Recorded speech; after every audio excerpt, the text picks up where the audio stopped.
Paper pattern ಬಳಸಿ ಹೊಲಿಗೆ ಅಭ್ಯಾಸ ಭಾಗ 1. Stitching practice on paper patterns part 1.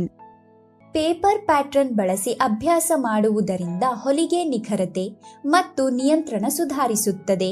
ಕೈ ಸ್ಥಿರತೆ ಮತ್ತು ಚಲನೆಯಲ್ಲಿ ನಿಖರತೆಯನ್ನು ಅಭಿವೃದ್ಧಿಪಡಿಸಲು ಸಹಾಯ ಮಾಡುತ್ತದೆ. ಆರಂಭಿಕರು ಮತ್ತು ವೃತ್ತಿಪರರು ಇಬ್ಬರೂ ತಮ್ಮ ಕೌಶಲ್ಯಗಳನ್ನು ಅಭಿವೃದ್ಧಿಪಡಿಸಲು ಇದು ಉತ್ತಮ ಮಾರ್ಗವಾಗಿದೆ. ಪೇಪರ್ ಪ್ಯಾಟರ್ನ್ ಮೇಲೆ ಅಭ್ಯಾಸ ಮಾಡುವುದರಿಂದ ನಿಮ್ಮ ಆತ್ಮವಿಶ್ವಾಸ ಹೆಚ್ಚಾಗುತ್ತದೆ ಮತ್ತು ವಿವಿಧ ರೀತಿಯ ಬಟ್ಟೆಗಳ ಮೇಲೆ ಹೊಲಿಯುವುದು ಹೇಗೆ ಎಂಬುದರ ಬಗ್ಗೆ ತಿಳುವಳಿಕೆ ಬೆಳೆಯುತ್ತದೆ.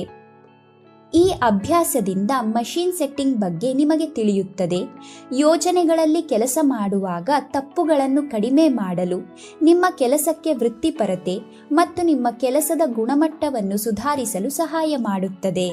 ಪೇಪರ್ ಪ್ಯಾಟರ್ನ್ ಬಳಸಿಕೊಂಡು ಹೊಲಿಗೆಯನ್ನು ಅಭ್ಯಾಸ ಮಾಡಲು ನಿಮಗೆ ಕೆಲವು ಅಗತ್ಯ ವಸ್ತುಗಳು ಬೇಕಾಗುತ್ತವೆ.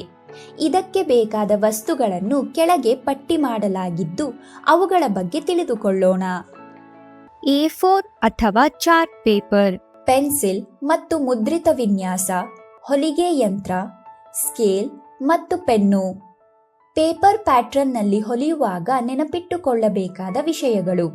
ಹೊಲಿಗೆ ಯಂತ್ರದ ಮೇಲೆ ನಿಯಂತ್ರಣವಿದ್ದರೆ ಹೊಲಿಗೆ ಅಚ್ಚುಕಟ್ಟಾಗಿ ಮತ್ತು ಸುಂದರವಾಗಿ ಬರುತ್ತದೆ. ಯಂತ್ರವನ್ನು ನಿಧಾನವಾಗಿ ಚಲಾಯಿಸಿ ಮತ್ತು ಸೂಜಿಯ ದಿಕ್ಕಿನ ಬಗ್ಗೆ ಗಮನ ಕೊಡಿ.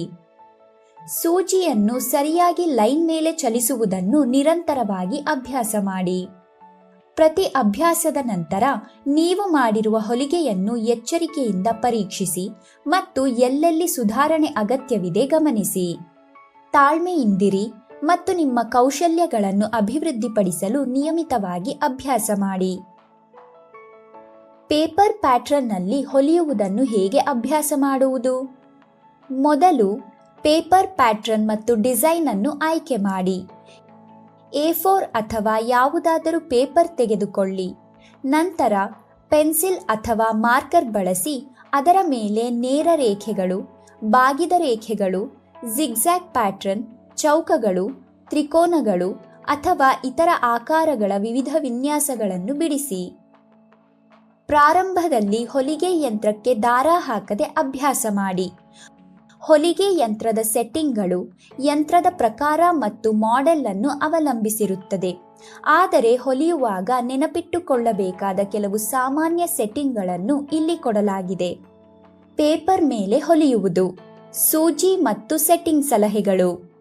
70x10 ಅಥವಾ 80x12 ನಂಬರ್ ಸೂಜಿ ಪೇಪರ್ ಮೇಲೆ ಹೊಲಿಯಲು ಉತ್ತಮವಾಗಿದೆ. ಈ ಸೂಜಿಗಳು ತೆಳ್ಳಗಿರುತ್ತವೆ, ಹಾಗಾಗಿ ಪೇಪರ್ ಹರಿಯುವುದಿಲ್ಲ, ಹೊಲಿಗೆ ಚೆನ್ನಾಗಿ ಬರುತ್ತದೆ. ತುಂಬ ದಪ್ಪವಾಗಿರುವ ಸೂಜಿ, ಉದಾಹರಣೆಗೆ ನಂಬರ್ 90 ಅಥವಾ 100, ಪೇಪರ್ ಮೇಲೆ ದೊಡ್ಡ ರಂಧ್ರಗಳಾಗಿ ಪೇಪರ್ ಹರಿದು ಹೋಗುವ ಸಾಧ್ಯತೆ ಇರುತ್ತದೆ. ಈಗ ಪೇಪರ್ ಮೇಲೆ ಹೊಲಿಯುವ ಹೊಲಿಗೆಯ ಉದ್ದದ ಕಡೆ ಗಮನ ಕೊಡಿ. ಪೇಪರ್ ಮೇಲಿನ ರಂಧ್ರಗಳ ನಡುವಿನ ಅಂತರವು ಜಾಸ್ತಿ ಇರಬೇಕು. ಆದ್ದರಿಂದ ಯಂತ್ರದ ಹೊಲಿಗೆಯನ್ನು 3ರಿಂದ 4 ಮಿಲಿಮೀಟರ್ಗೆ ಸೆಟ್ ಮಾಡಿ.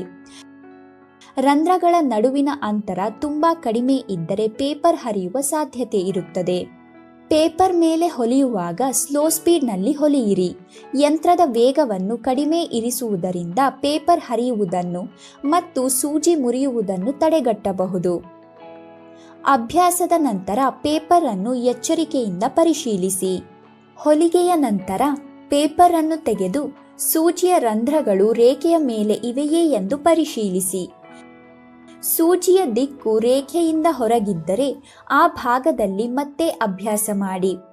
ಹೊಲಿಗೆ ಸರಿ ಬಂದಿಲ್ಲದಿದ್ದರೆ ಅದೇ ಪ್ಯಾಟರ್ನ್ ಮತ್ತೆ ಹೊಲಿಯಿರಿ.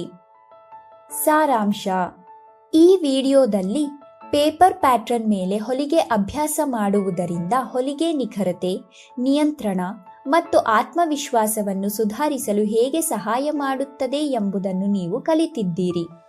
ಸರಳ ವಿನ್ಯಾಸಗಳೊಂದಿಗೆ ಪ್ರಾರಂಭಿಸುವುದು, ಯಂತ್ರದ ವೇಗವನ್ನು ನಿಧಾನವಾಗಿ ಇಡುವುದು ಮತ್ತು ಪ್ರತಿ ಅಭ್ಯಾಸದ ನಂತರ ನಿಮ್ಮ ಕೆಲಸವನ್ನು ಪರಿಶೀಲಿಸುವುದು ಮುಖ್ಯ ಎಂದು ನಾವು ಕಲಿತಿದ್ದೇವೆ. ಪೇಪರ್ ಮೇಲೆ ಹೊಲಿಯುವಾಗ ಯಂತ್ರದ ಸೆಟ್ಟಿಂಗ್ಗಳು ಮತ್ತು ಎಚ್ಚರಿಕೆ ಏಕೆ ಮುಖ್ಯ ಎಂಬುದನ್ನು ಸಹ ನಾವು ಕಲಿತಿದ್ದೇವೆ. ಈಗ ನಿಮಗಾಗಿ ಒಂದು ಕೆಲಸ. ಪೇಪರ್ ಮೇಲೆ ಹೊಲಿಯುವುದನ್ನು ಅಭ್ಯಾಸ ಮಾಡಿ. ನೀವು ಮಾಡುವ ಪ್ರತಿಯೊಂದು ಸ್ಟೆಪ್ಗಳನ್ನು ತಪ್ಪದೇ ನೋಟ್ ಮಾಡಿ. ಈಗ ನಿಮಗೆ ಪೇಪರ್ ಮೇಲೆ ಹೇಗೆ ಹೊಲಿಯಬೇಕೆಂದು ತಿಳಿದಿದೆ.